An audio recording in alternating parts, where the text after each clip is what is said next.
In today's video, I'm going to teach you how to set A4 as the default paper size in Microsoft Word. If you regularly print documents or share files in regions where A4 is the standard, this quick adjustment will save you time and help keep your formatting consistent across all new documents.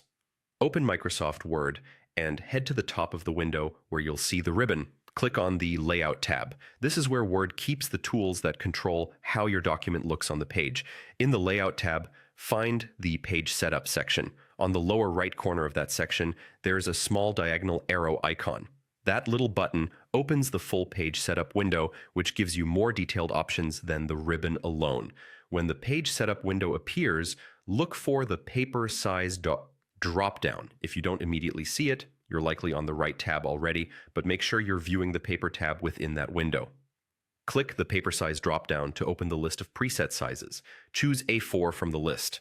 A4 is the international standard for many countries and measures 210 by 297 millimeters, which is slightly narrower and longer than the letter size commonly used in some regions. Selecting A4 here sets it for the current document, but we want it to be the default for future documents as well. To do that, click the Set as Default button at the bottom of the page setup window. Word will ask you to confirm this change. The message explains that the new default will apply to all new documents based on the normal template, which is the standard starting point Word uses whenever you create a blank document. Go ahead and choose Yes to confirm. That's all it takes. From now on, when you create a new blank document, Word will automatically use A4 as the paper size. Keep in mind that this change won't alter existing documents. It only affects new ones created after you set the default.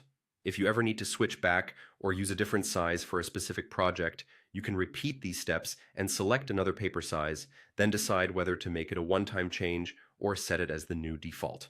Thanks for following along with this short tutorial. If you found it helpful, feel free to leave a comment, give the video a like, subscribe to the channel, and turn on notifications so you don't miss future tips and guides. I appreciate you watching, and I'll see you in the next video. Goodbye.